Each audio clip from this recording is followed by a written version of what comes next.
Hey everybody, welcome to the Patty G Show. We are back for another very exciting episode. This week we have none other than the Richard Pellerin of Century Rehab. What started out as a plane ticket to Louisville, Kentucky, resulted in a new business endeavor closed in less than 30 days. And over the years, Century Rehab has transformed from providing services to now helping other businesses recruit. It's just a really powerful episode, and make sure you stay tuned to the very end when we talk about Richard's and his wife's give back to the community and his involvement with the LSU department of, the old Fieldhouse and the kinesiology department over there, and what they're doing at LSU on the academic side is huge. So y'all enjoy the show. And as always, this episode is brought to you by our amazing partners in the community. We couldn't do it without them. Flyer Real Estate, Currency Bank, the bank for business owners, Lakeman's Health Center, Horizon Financial Group, and Gage. Y'all enjoy the show. So did the medical field come out of a necessity from the kids? Came out of still trying to figure out how I got in the medical field. So yeah, it was actually got in the business because my sister was in the business and she trained me in the long-term care industry, and kind of that's how I got it. I thought I was going to be a financial advisor. So is that what you were in school for? Was financial advising? That's what I thought. That's what I thought I wanted to do, But, then you kind of get out of school. When you get out of school, then you start rethinking things and going, I don't know. Now I don't know what I want to do. And my sister was in the business and basically said, hey, let me train you, get you trained in the business. Worst case scenario, you learn everything you need to know about running and operating a business, because in a nursing facility, it's a business that you have accounting, you have marketing, you have relationships, you have employee relations. So yeah. So she was in what business? She was a vice president of operations for a long-term care facility, for a hospital system. Vice president of operation. Okay. And literally just kind of did me a favor and said, hey, just let me train you and get some experience in a lot of different areas. If you from there, if you like it, you can continue with it, or at least you've gotten some experience in a lot of different aspects of running a business. So it was great. I'm glad I did it. Yeah, I mean was that a big sister helping out little brother, or was that? Absolutely, probably, yeah. Because she worked for a company. I didn't get at that time it was called an AIT, which was an administrator in training, and it wasn't even they paid me a little bit, but she said, "Come, it was a favor. Come work for me." You did her the favor. That's right. And I got in it and I enjoyed it, and did that for 4 or 5 years, and then got on the ancillary side, on the therapy side, and it's really when the therapy aspect of long-term care really started exploding. In terms of across the country, people putting therapy programs in long-term care facilities. Before it was people, maybe a therapist coming in and treating a patient, really wasn't that much therapy going on. And then it exploded. So I worked for a company in Louisiana, and then I went on to work for a company out of Louisville, Kentucky before I started. So how'd you get? So you went from your sister within the same company? Was it the ancillary services? Yeah, it was actually a guy that was doing some therapy in that would come into my facility, and approached me about coming to work with him, and I didn't do it at the time because I was still pretty new in long-term care. My wife's a speech pathologist. She was in school, and kind of at one point she was about to graduate, and he kind of came after both of us, and we both agreed to go work for him, which was interesting. We're both working for the same company. How was that? Well, you never had downtime. You came home, you talked about work.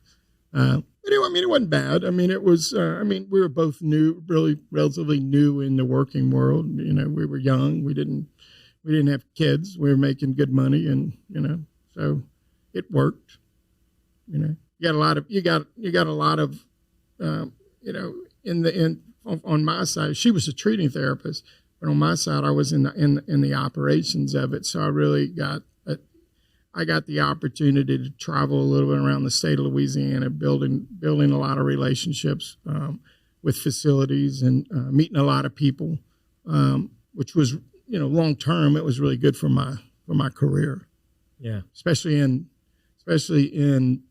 the therapy world. When you're actually operating a facility, you stay there all day long. On the therapy side, you really you travel. My whole career has been full of travel. So I've been to many small towns in Louisiana, Texas, or the country. You probably found some names you never heard of. That's right. Or even on the map. I've been to many diners.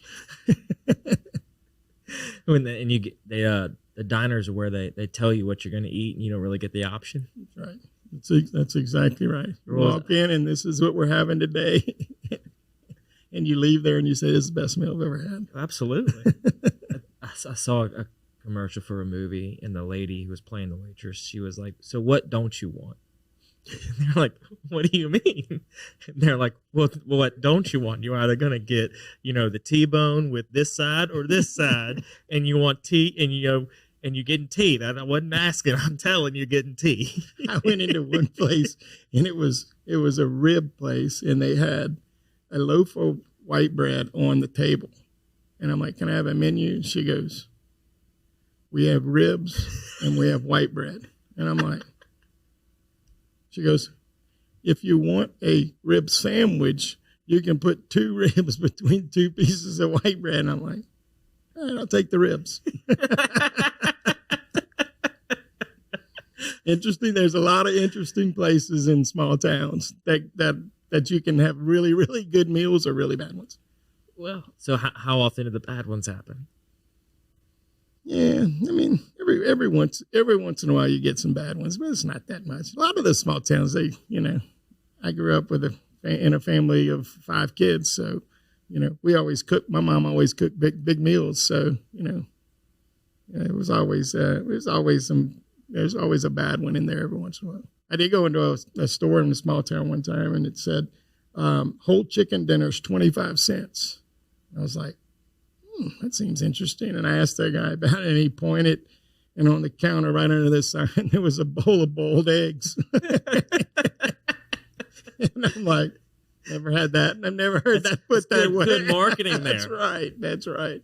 See, growing up on a farm, I would have a question. I was like, "Hey, wait, is this a fertilized egg? How far in the process of incubation is this? Am I going to eat a soft-shelled chicken here in a minute?" Right.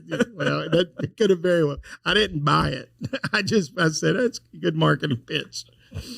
Yeah. So you said the guy that got your wife and y'all working together came to your facility. Yeah, he was a facility you were working at, or something. Yeah, he was a speech pathologist, and he would come in and treat patients at the facilities, and then he was going out on his own. Okay. And when we always had conversations when he came in, and he mentioned something about going out on his own, and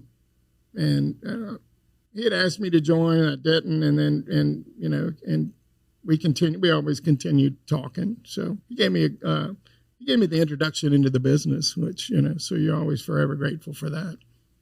And then from there, went on to work for a company out of Louisville, Kentucky. And kind of interesting story. I decided that after I worked with them for a while, I decided that I was going to maybe make an offer to go out on my own. And I decided I had the relationships, but I decided I always kind of try to do the right thing. So I decided I would go over there and ask them, make an offer to buy 3 of the contracts. Craziest story of my life. So I fly to Louisville on June 10th. Okay. And this is 1999. So I'm probably my early 30s. And my wife dropped me off at the airport, and I said, well, when I come back, I'm not going to have a job because either I'm going into business for myself or I've been fired.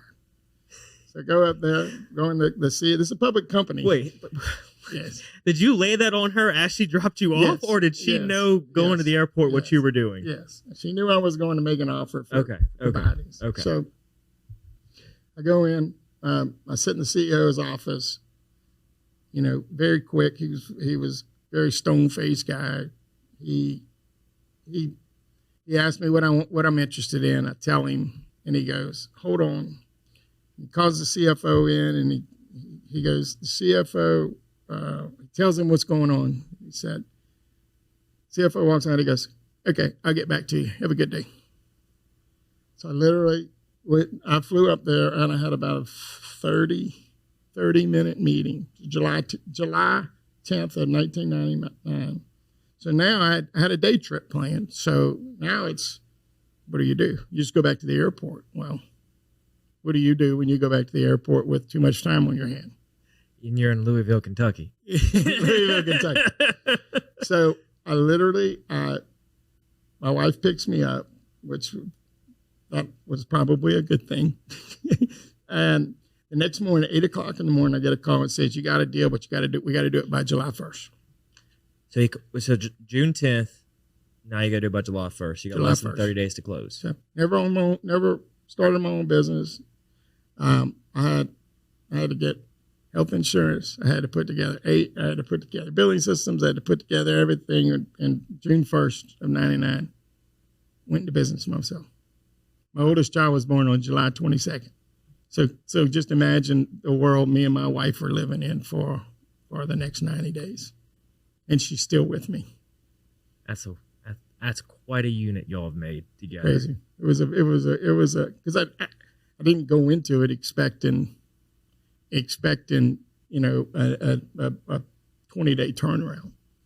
But at the same token, if I would have just resigned and had to wait 60 days for the contracts to change over to the new company, it was kind of one of those things that you say, okay, pick your poison. Right. And I chose to do it that way, and it's worked out. Welcome to the brand new Falia mobile app. We took all the same tech that's helped hundreds of people sell their homes themselves and packed it into an easy-to-use app for your phone. When you download the Falia mobile app on either the Apple or Android App Store, you'll immediately be able to see the power of this game-changing tool. From the seller's dashboard, you can navigate to all the information that you need. We intentionally separated everything into key groups, such as tasks to be completed, buyer leads for your listing, and contact information for everyone involved through closing. When you get an offer on your property, you can simply review and respond all within the app. No matter where you are in the world, you'll be able to monitor everything that's going on with your property from listed to sold. It's truly the power of Falia in the palm of your hand. Download the app and see for yourself. Falia, it's real estate reimagined. So what do the contracts mean exactly? Like I'm not familiar with the space. What is a contract? What does it entail? What's the what we do is it? When you go into we were the therapy department of a long-term care facility. They would hire us. They'd outsource their whole physical therapy, speech therapy, and occupational therapy program to us. Employees are ours. In essence, we treated the patients. We hired all the staff. We packaged it up at the end of the month, gave it to them. They billed it off. They paid us. They billed it off to third party. So in essence, we've pretty much been a private personnel agency, specialized personnel management company. So, the more, so your facilities were just spread out geographically. They were kind of a little bit of everywhere. So, and when we started, the original were a lot of our business was in the New Orleans market. Okay. And then came along Katrina, which was my first big thing that I didn't put in my business plan. Well, I mean, you had 6 years to plan for this. Come on now. So, but hurricanes have happened. Yeah. But these contracts, I mean, where storm happens, you take care of your employees, You want to make sure. I mean, their families are in mess. Right. You take care of the employees, hoping that in the next week or two, these facilities will reopen. You're all back in business. Well, no, they never opened. So then we went from building a business, from our inception, building up a number of facilities where your business is, now you've got some volume working in your favor, to overnight half that volume just evaporates. And then, yeah. Wow. So which really hit us hard. I mean, crippled us to a point where we were, I literally at one point just told my wife, hey, I'm going to Dallas. I'm going to go start knocking on doors to get more business. Yeah. And really then our business, really the growth of all of our business was in the Texas market. Okay. So the first 3 contracts, I'm sure they were like right next door, in probably a 10-mile radius of each other. I mean, that's what, the person buying contracts would want to do. They were all in the central Louisiana, and depends on how big you call central Louisiana. They were all rural. Okay. So you've got 3 facilities. I'm assuming it's like a contract per facility type deal. Mm-hmm. So you've got 3 facilities spread across Louisiana. For the very first time, it's now buck stops with you. You've got to manage. How many people were under your belt at the time? Right back then, it was probably 20 employees. And I've been doing this for 5 or 6 years for some other folks, so I understand the daily operations of it. But yeah, when it becomes yours, it's a different animal. Yeah, you're not, as an employee, staying up at night wondering, is your paycheck going to clear on Friday? I'm up at night going, you don't have to pay me this time. So yeah, but I mean, it's what I chose. I've learned a lot of really good lessons, and I've learned a few bad ones. But I mean, I think that's just the nature of being in business for yourself. Yeah. I've always been, you always hear that, most businesses fail in the first 7 years, and I was that close to being that statistic. Well, but you quickly realized that a pivot had to happen. No doubt. I mean, when something like Katrina hits that nobody's ever really experienced before, a storm of that caliber, you've got to do something different. You can't keep relying on, 2 weeks we'll be back, 2 weeks we'll be back, Well, you go through a period of, this can't happen to me. Yeah. This can't happen to me. What do? You spin, and, interesting when I went to Dallas. So, I did have somebody looking out for me, I got taught the bad lesson, but he also said, I still got you. Right. I go knock on this door in Carrollton, Texas, and this is a true story. This is kind of really how it started. My break started in Texas. Knock on the door. I get to see the guy running the facility, and he literally goes, "Today, you know what? Today may be your day." And I'm like, "What do you mean?" He goes, "I just took over this facility. I just bought it. This is my first facility. All their therapy is in-house right now, and I can't cash flow that." And he goes, "If you give me 60-day terms, you got the business." And I'm like, "Deal." And as crazy as that, he introduced me to about 3 or 4 guys that were just like him, and I met these guys, and I started doing some business with those guys. And so, I'm not doing business with the first guy anymore, but one group had 3 buildings, and I serviced over 25 of their buildings now. Still been doing business with them since like 2005. Wow, it's been great. Yeah. That's great incredible. Relationship. Yeah. So the 60-day terms, when I think of that, I'm like, how are you going to float for 60 days? He can't float for 60 days. You're in a Katrina spot where you lost half your business. I mean, obviously it was a no-brainer. Yeah, we got to get the business. But like, how did you work through those 60 days? It was tough. Of paying your people. I mean, that can't be easy. Easy. That was probably the biggest dose of do whatever you got to do. Yeah. Because the alternative was, at this time I had three kids.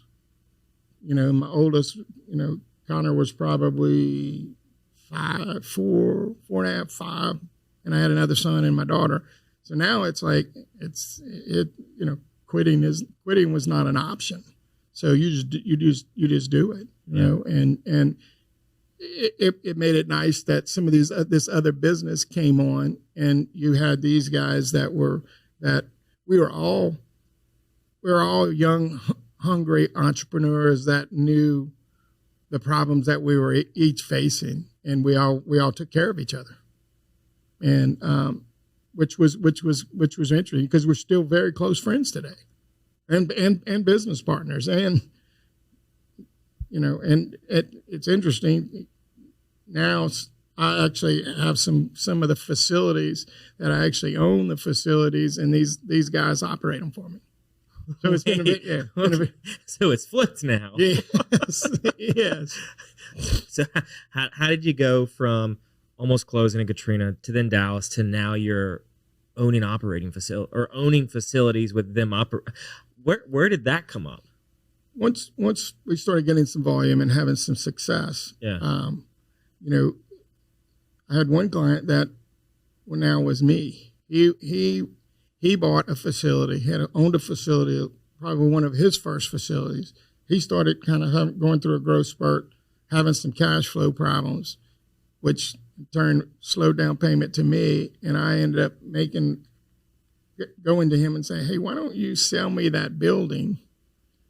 You sell me the building, lease it back from me. You get your cash out of the building. You've got cash to operate your business, and then just lease it back from me, and you operate it.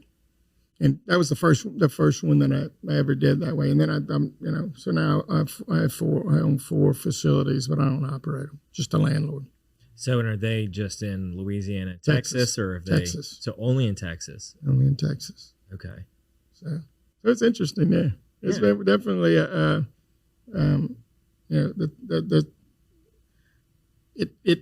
it was a kind of a big circle, Thank you so very much to Currency Bank, a proud sponsor of the Patty G Show. If you are looking for a business bank that fosters on 3 core values, relationships, service, and technology, Currency Bank is the place for you. They pride themselves on convenient, accessible, and secure online banking resources where you can manage your account balances, initiate transfers, enroll with e-statements, and more via their online portal. Between the relationships, the service, and the technology, they are going to be that partner with your business every step of the way, regardless of what you need. Currency Bank is the bank for business owners. So, and how many facilities do you operate in now? Operating close to 100 facilities, Okay. and then we own 4, but we're just a landlord on those. Okay, just a landlord on the 4, and then operations in 100 facilities. That's incredible. So how has the business model shifted over the 25 years now in business? Well, reimbursement's always changing. Yeah. And I think the biggest change that we've seen was, probably everybody can say this, is COVID. COVID was a game changer. Facilities closed down, the way we had to treat patients during COVID. Therapists couldn't go between 2 buildings. They would have to stay in one facility, which it took out all of our efficiencies because to keep therapists busy, sometimes you need multiple facilities because a facility may not be big enough to hold a full-time therapist. So really we went through COVID, some of the facilities, obviously with stimulus money, some of the rules were relaxed, which were favorable to us during the actual epidemic. Post-COVID was when things really, our COVID was like 2 years after. We're still kind of coming out of COVID from the staffing perspective. Long-term care facilities are still having major staffing problems, which created the recruiting side of our business. Okay.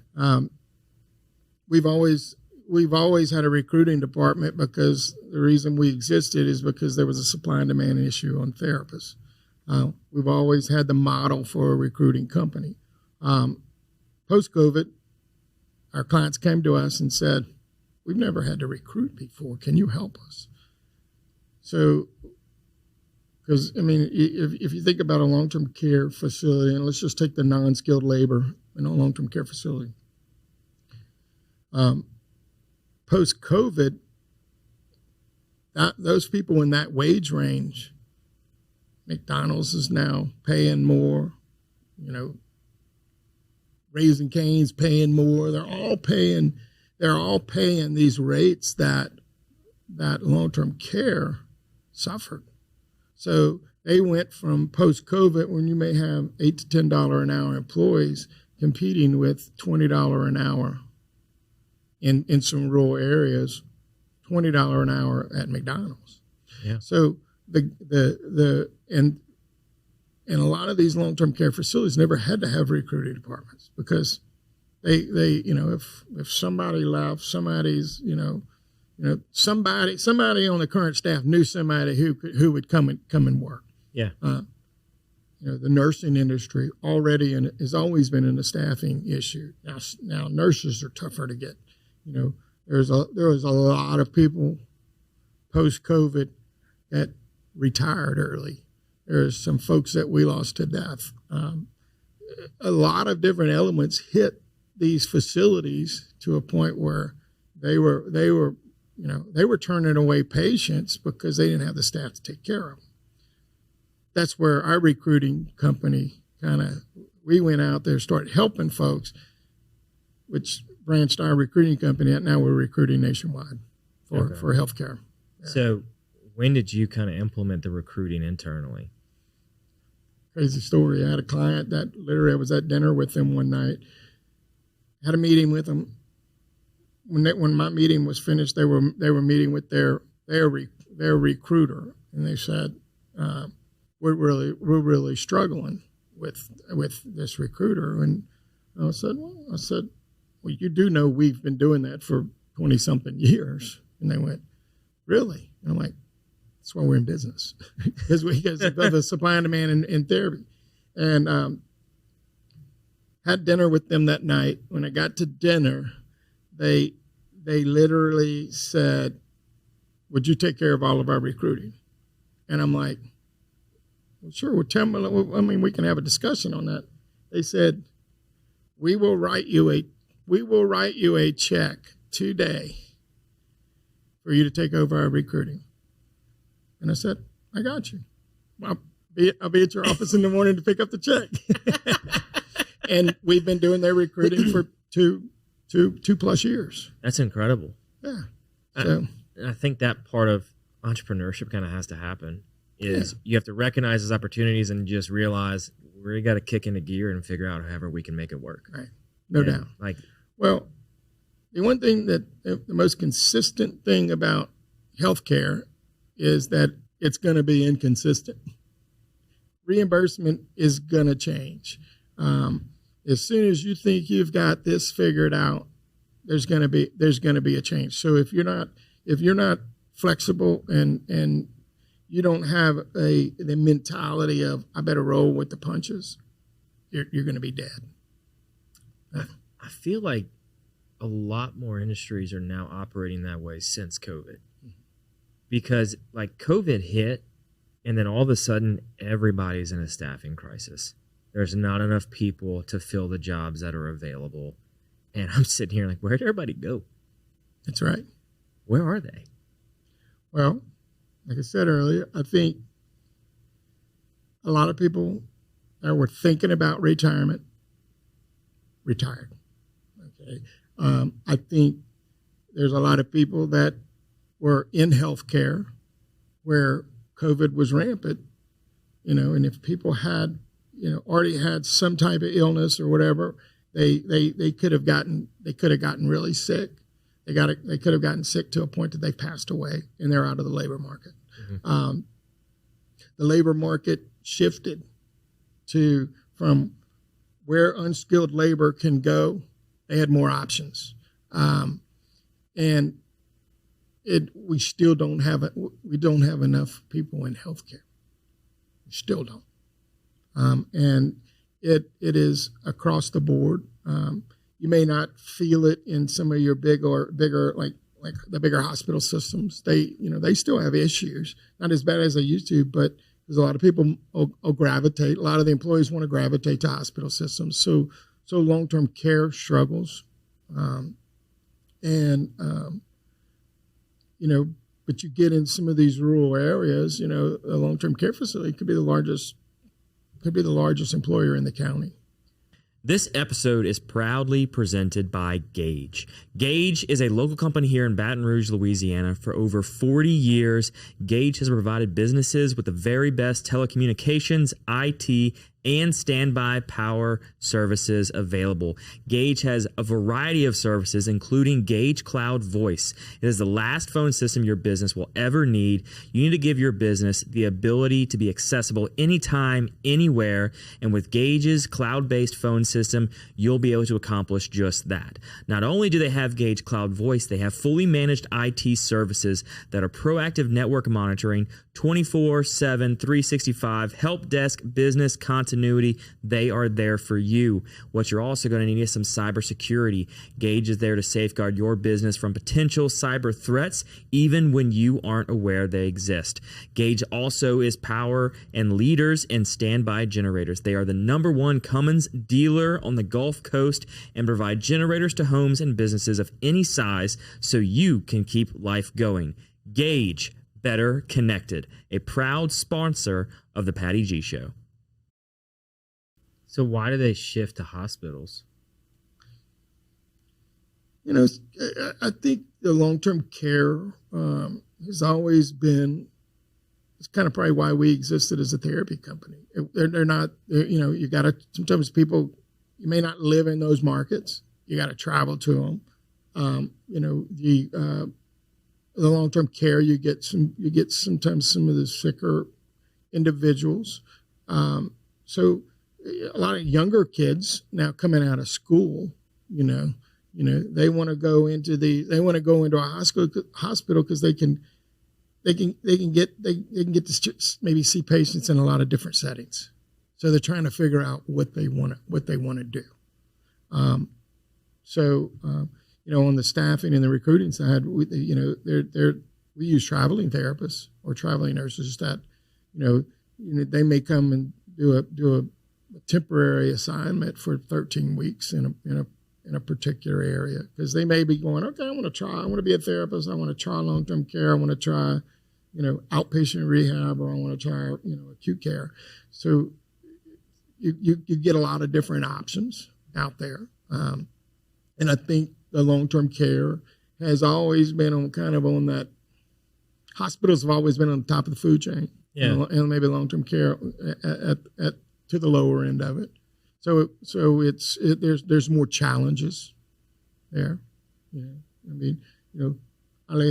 Let's say I'll use Our Lady of the Lake example. They have a college of their own. So they're feeding a pipeline into their system. So, and is there anything like that being explored or currently explored for you on that end? How do you come up with a pipeline of individuals to work and get to where you're in front of them, right? We deal with a lot of schools. We have a lot of relationships with schools that, we're either at their job fairs, or they're rotating their therapists maybe through our system, under some type of internships and things like that. We recently got involved with LSU in the kinesiology department, which is a really interesting thing that we got involved with when they're building the new remodeling the Fieldhouse at LSU. Kind of my wife and I went over there because we're really looking at how, we're at an age now we can give back to the community. We both graduated from LSU. We're thinking, okay, we're going to go over there and let's go look at this field house because it's cool. It's a very interesting project. Well, once we got involved with the field house, not knowing that the kinesiology department was going to be housed in the field house, it gave us the ability to kind of go, oh, now we are, we can give back to LSU. We can get involved with the kinesiology department in a little deeper manner, which can help from us, help on the recruiting side, we can help the students go out and find jobs, as well as we can maybe help ourselves in the midst of finding employees and giving them the options. So it's been a very interesting project. So yeah, that I think we toured it. How long? 3-4 months ago when it was still under renovations. Yeah, it's a cool space. Very cool space. Very cool space. They have totally transformed what that place was. It was borderline condemned. Oh yeah. And what they did, the vision that LSU did with this thing is just absolutely impressive. If anybody should get it, if you get a chance to go over there, whether it be on a football game day, walk through there, and how it is right there and around the whole athletic field facilities. It's just really a neat project, and they've kept the history. That's the cool part I love about it. The unveiling of like the floor, the old mosaic tiles that's on the floor. I mean, that is so cool. They pulled up old tile and found some of the old asbestos tile or whatever, the old square white tiles. They pulled it up and somebody a long time ago had the idea to cover up the most beautiful floor I've ever seen. The old pool. They filled it in and made it a green space, but they've kept the outer edge of the pool, which was raised, and so they've kept the history. It was very, very. It took a lot of time and a lot of effort to do what they could to maintain the history of the building. It's unbelievable. So, and at what point did because when you get to that point where you're able to give back to the community, there's a lot of things that people reach out for you for. But what about the field house specifically? Because this was before you even knew kinesiology department was going in there. What about it drew you to kind of go there in the first place? Well, I've been involved with LSU since I graduated.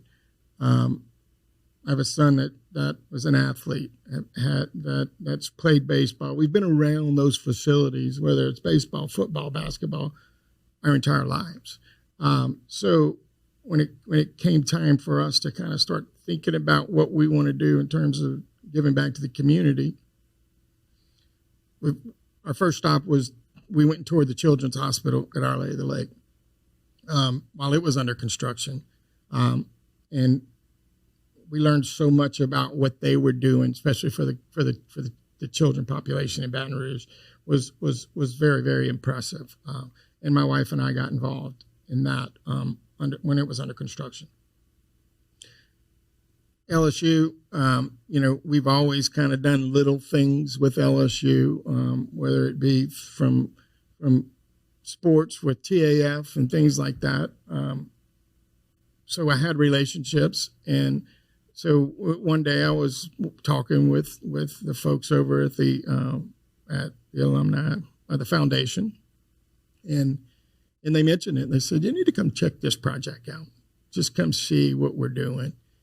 And it's funny, I walked in, it was just me. My wife was not with me. And I walked in, and I just remember going, how would I convince my wife to want to get involved in this? Because it was very deep into the construction. And it was a mess.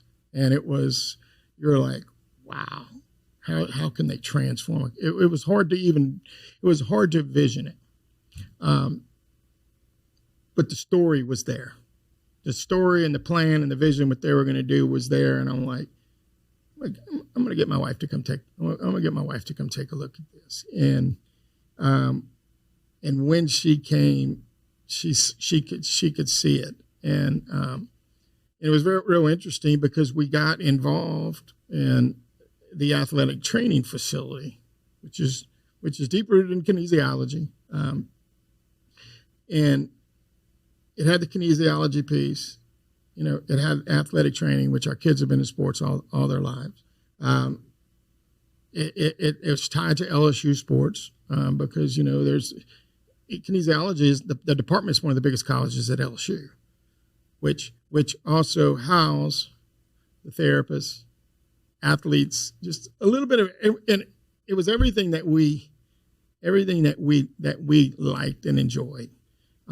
So it made sense for us to take the athletic training department. It was really cool, very cool project. Imagine taxiing on a plane looking toward the end of the runway. It seems so far away, it's even hard to see it. And that's what the concept of retirement probably felt like when you were in your 20s, 30s, and 40s, way far in the distance, not visible or even a concern. But as you turn 50, something happens. Retirement suddenly seems like something real, something not too far away. In your 50s, you are rolling down the runway. Retirement is getting closer and closer, faster and faster, weeks and months zipping by. But are you even ready for a successful takeoff to retirement? Fear not, there's still runway left. But the time is now. Time to make progress and time to get a plan.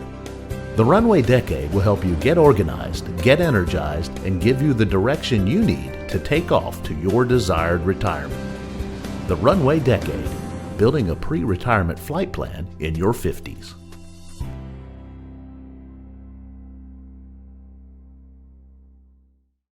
Well, and what I love about LSU being my alma mater as well is how they can transform those spaces from what it was to what they're bringing new life into those buildings. Yes. And it's exciting to see that, right now, if you walk around campus, there's just construction everywhere.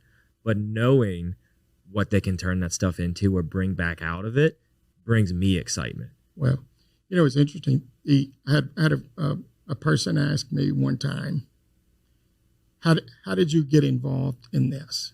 And I was like, first of all, you got to accept an invitation to go and look at it, and you got to get, a lot of people are afraid of giving, because they always think the number's too big or whatever it is that prevents you from getting involved. But when you go there and you walk around with the people that have been in this project since before it started, part of the vision, the drawing the plans and doing all that, and you listen to their passion about not just it's a different passion than we have, because the majority of the people that are working at LSU come from all over the country. Yeah, or the globe for that matter. That's right. And their passion is academics and teaching kids, and that's where they draw you in, because it's easy to be an LSU fan when we're winning. Yeah, it's very easy. However, it's to shift your mindset a little bit to the academic side and the draw to get people to come to this, to get somebody who's not an LSU fan to believe in the vision and come from another state or come here to go to school. That's the people who are walking you around this facility. Because most of the people that drive the project, they're not necessarily just the maintenance minded people that are that are on the construction side. These are people who have the vision and what they want and how and what they need to teach the future. And that, I think, is what we need to kind of push Baton Rouge and Louisiana further, is we've got to make that academic side that much more attractive. No doubt. I was the first graduating class of entrepreneurship degree at LSU. It was me and one other girl were the first ones to graduate from LSU with a degree. And being a part of that curriculum creation was exciting. It was fun. And having the conversations now, I still connect with the department on planning their annual trips to go to different businesses. And I finally convinced them to stop going out of state and say, y'all just got to tour the boot. There's way too much here to do, from the perspective of we have to get people to come here. Academics is a great pool, showing that, yeah, LSU's got the great sports. We're always going to be second to none there. But then turn around and saying, have you seen what we've done with the buildings that were great, and now we're bringing them back up to life? And it's we can't solve them all at once because it's a massive campus. But seeing stuff like the Fieldhouse be brought back to life, to where the generation before those that are there now are like, we went to school here and we loved this place. We spent so much time here. I'm sure you could probably find some people that said, I remember those mosaic tiles on the floor. No doubt. And the stories they have from that, and what LSU is doing to revitalize their campus, to draw that in, is so important and is needed. With people like you coming in and your wife saying, we want to be a part of this, is ultimately going to take Baton Rouge up to that next level from an attraction standpoint. Well, I mean, look, giving back and getting people involved in whatever it is, whether it's any type of philanthropy, or whether it be with a hospital or LSU, this is generational. Yeah. Generations pass on. And if we don't get involved and we don't pass on, I mean, my whole goal is I want to make sure that my kids understand the importance of giving back. Yes. And I do think that we're at a little bit of a deficit in terms of people that are getting engaged. I think there's a lot of people, and probably more so than not, that stand outside the fire. You know, I mean, we need people to jump into the fire to continue the tradition of LSU. You know, we need that. We need that for Baton Rouge. I mean, you know, Baton Rouge has its own share of challenges, but LSU draws people to our state. It draws, and it's not just because everybody wants to come here on Saturday night. I mean, there's people that around the country have a lot of respect for our college, but we need to get them here. And when they come here to tour, we want to give them the best facilities that they can, because that's what their parents want. Their parents want them to, if they're going to send them away from home to go to school, they want facilities to be nice, safe, and state of the art.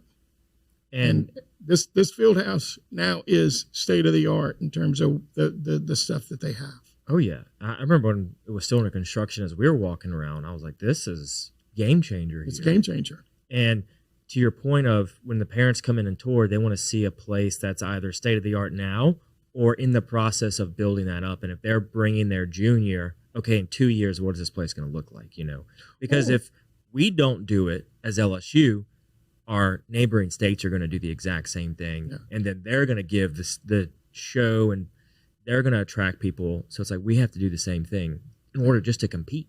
Well, and they get a chance to see what I saw and the passion of the people who are teaching their children. And that's where, when I saw that passion, I was like, I want to be a part of that. I want to be a part of the future of LSU, and trying to bring kids here that want to go back, whether they get educated here and go back home and be a productive, you know, therapist in their community, or get involved in the athletic training, whatever it is, I want to be a part of. Yeah. And then in turn, you're able to use your business to say, look, if you have nowhere else, or you want to start somewhere, we're here. Right. Start here. Start with us, and we can put you in a place. If you want to go and travel, we've got 100 facilities. No doubt. And that's just the ones that you're involved with. That's not the ones you're recruiting for. Right. You know? Just interesting. And it's, for me, it's built some really interesting relationship. Before I came here, I had lunch with the head of the athletic training department, because now we talk. She wants members of the community to be involved in the process. And so we built a relationship that, you know, that we bounce ideas off of each other, that, you know, she helps me understand what let's just say kids out there that, you know, that she can't get to come to LSU because they may not have the necessary means, financial means. And what are other things in the future that I can support to make sure that a kid is able to get an education? Yeah. And it's the community involvement, not just in academics or sports or anything. It's if you want your betterment of your community, you have to be the first person to raise your hand and say, let's do something. And say, let's, to your point, get in the fire, not just sit around it. Like, let's take action, let's do something. Right. And you being who you are and your wife doing something so great with the Fieldhouse is phenomenal. Well, and if it encourages one other person to jump in the fire, I'm all about that. That's it. It's the power of one. That's you know, right. You don't have to reach everybody, but if you just have one person and just let that trickle down through their chains, it's going to be amazing. Because most people do not know how to do it. Yeah. You know, it's my wife and I did not know how to do it and do not call ourselves experts in giving back at all. But we decided one day we called and asked to go tour the Children's Hospital because we saw it being built. We rode by it every day, knew nothing about it. And we just said, let's start. Let's just ask. Just ask. Yeah. And people are going to be gracious to let you in and to see what that. I mean, Children's Hospital opened its doors during COVID. I mean, they at a very tough time in the healthcare world. Right. But it's just if we can encourage anybody to just as you get to the kind of the backside of your life and you've been successful and blessed, give back. Thank you to our wonderful sponsor, Lake Men's Health Center with Our Lady of the Lake Physicians Group. Guys, I know it's tough to get out and go to the doctor. I know it's challenging to find time in our busy days, but I promise you, signing up to be a part of this group with Dr. Curtis Chastain and Dr. Tyler Boudreau, you won't regret it for several reasons, but most of those being the fact of the time it saves, where you're able to get in on the same day, get that appointment done, and spend that time you need to talk with them about what your health goals and concerns are, as well as ensuring that the financial investments you have, you will be able to live out and see those come to fruition. So if you're an investing guy, you know all about and planning for the future and investing in the future. There's no other more important thing to invest in than your health. Make sure you go check them out, Our Lady of the Lake Physicians Group Men's Health Center, and tell them Patty G sent you.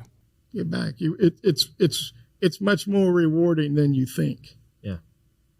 Well, and even on the early part of your life, just that ask, that flying out to Louisville and asking and saying, hey, I want to do this. I want to buy this. The people that often will sit in the chair or sit behind and just be like, man, that'd be really great to do. It's just, you have to ask and you have to be okay with either outcome, whether it's you ain't got a job or you're coming back with a business. That's right. It's kind of this whole big picture of if you don't ask, you're going to be still where you're at. You're going to have nothing better or worse. You're going to be in your current position. And how can you just ask one question and ultimately have a life change from it? No doubt. Because that's kind of no doubt how it happens. Right. So you said at the beginning how you have like all these lessons you've kind of learned. What are like 3 that kind of stick with you? Well, I mean, probably the 3 that I would first say is just always do the right thing. It's not it makes your life very, very easy. It's kind of a little bit of a motto that we keep at Century. If you do the right thing, you can expect a good outcome. I'm very family first. My family is very, very important to me. I've been married, going on 30 years. I couldn't have built this business without my wife. She sacrificed her profession to take care of our kids, and I like to think I got 3 pretty good kids right now. And then you got to keep your faith. Yeah. It's important. I got very close to and more up front and personal with my faith after Katrina. because you have a lot of questions. You have a lot of questions of why is this happening to me? Where do I go next? What's my next move? Because when times are really tough, you get nervous about making any move because you lose a lot of confidence. So you've got to make sure that you keep you keep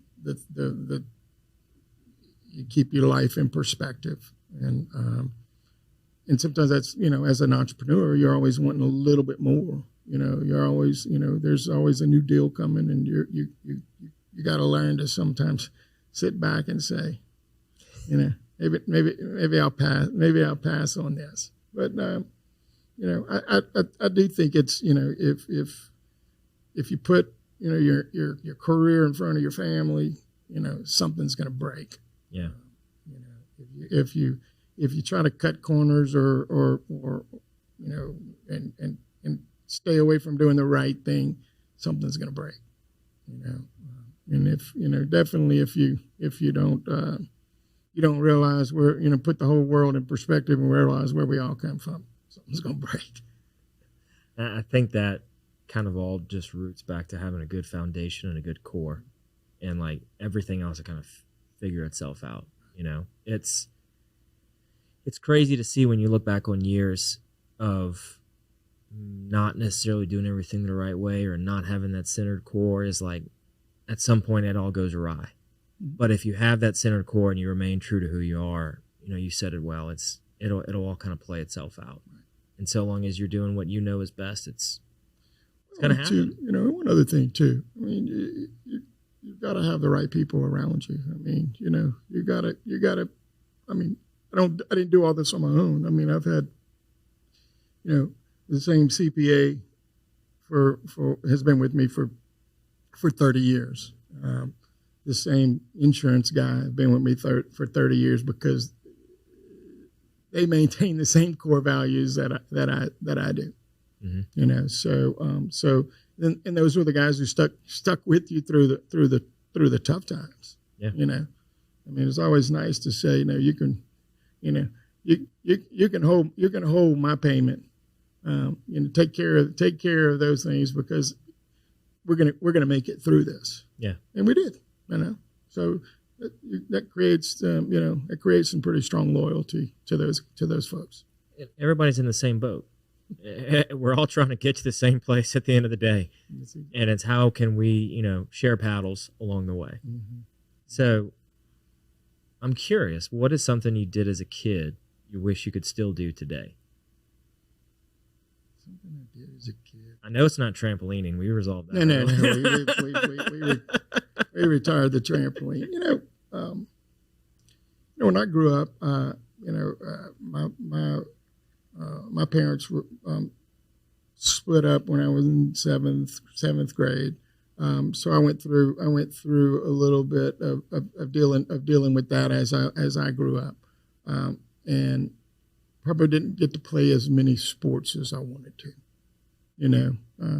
Just based on just the fact that you may have to go get a job, or you don't have the time to do it. You got a lot of exterior factors that are happening. Because I've always been a huge sports fan, always.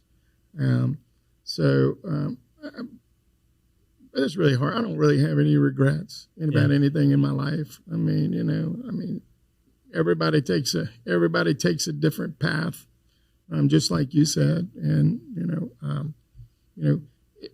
you could some of the things that I missed out on, maybe of what makes me strong and who I am today.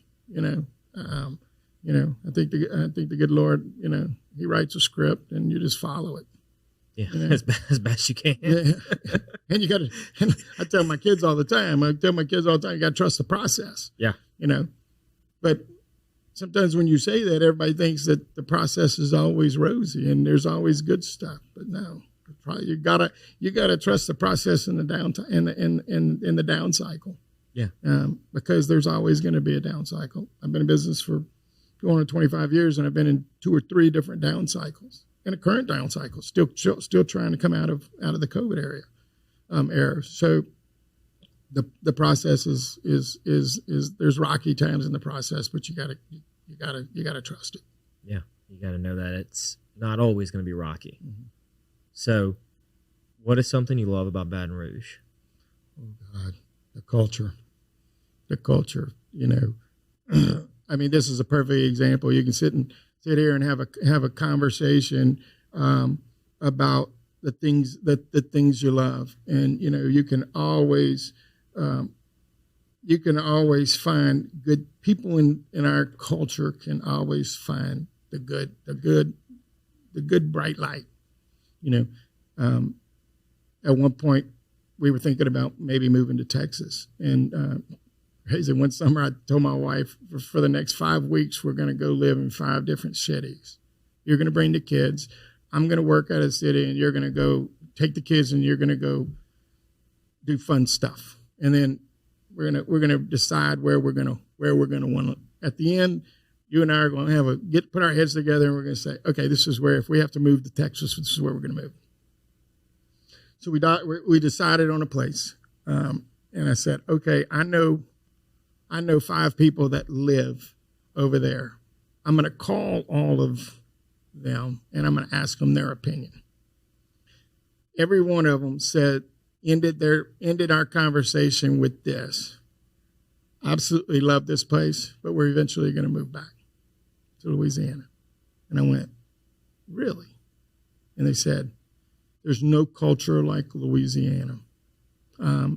We didn't move because I'm going to travel anyway. And I'm like, you know what? If we're going to move our family, and we're going to eventually say we're coming back because of the culture, why leave it? Yeah. You know, it's, you know, I've traveled all over the country, and you just can't replicate the people of Louisiana. You know, food's not bad. You know? But really, it's the culture. It's you know, Baton Rouge. I mean, there's nothing like Saturday night. You know, during football season. You know, you talk to people all over the country, and people always say, "I've never been to Tiger Stadium." I'm like, "Come on, it's got to be a bucket list before you move on." Yeah. Everybody's heard about it. Everybody knows about Saturday night. You know, and it's because it's part of our culture. It's very much part of our culture. It's a part of our culture. Yeah. And remember, we were in academic school before we had football, and we've got to keep. That's why we get back to the school, because of the culture. Yeah, you got to keep people coming to funnel the school side of everything's the education piece, because without it, you've got a semi-pro football team. That's right. No doubt. So, how can I help you, man? How can you help me? Yeah, what can I do? You just did. You let me tell my story. You know, and I'm grateful for that. You know, so I love what you're doing. I think what you're doing for entrepreneurs in the city, letting them tell their story, I think it's a great thing. It's needed. Yeah. You know, I think what you're doing is based on you love this culture, and you don't want people leaving our city. You know, you want them to be able to tell their story, believe in what we're doing here, and stay here. Yeah, and I think you having that experience of calling around to 5 different people and having them all tell you they're going to move back speaks volumes of what we have here. There's no doubt. And probably what we take for granted sometimes. Yeah. You know, we don't realize just how green the grass is on the inside of the fence. Now, we still have work to do. We have a lot of work to do. We have a lot of work to do, and we need people like you continuing your mission of letting people voices be heard. But people can't stand outside the fire. No. I mean, we've got to get our generations involved. You know, I mean, because it's real easy to sit home and watch the TV and complain and say, God, I can't believe this is happening. But, you know, don't complain if you're not going to be part of the solution. Yeah. if you're out there and you're trying to fight and figure out some things, maybe talk about the problems that need solving and not necessarily complaining, saying, I hope somebody would do this. That's right. And we've got a ton of people in the community that are doing that. And it's just, we got to keep pushing and keep doing what we're doing to figure out how over time we can get to that place where it's like, all right, y'all, we got something great. Yeah. Problems do not fix themselves. No, they just create bigger problems. Whether it's in business, whether it's in communities, whether it's in sports, problems don't fix themselves. People fix problems. Mm-hmm. And there's a lot of problems out there that we need the community to pitch in and to fix it, because they're just not going to fix themselves. No, and everybody has a skill or talent to bring to the table, no matter who they are. Mm-hmm. I don't know everything. You don't know everything. We all have to work collaboratively together to bring our strengths to the table to figure out what we can do to better our environment. Well, keep doing what you're doing. Be a voice, in the community. I love it. Thank you. Appreciate you coming and sit down. No problem. For this. It's just fun, man. Enjoyed it. Good time. So, yeah, that's it, everybody, for this episode of the Patty G Show. We'll catch y'all on the next one.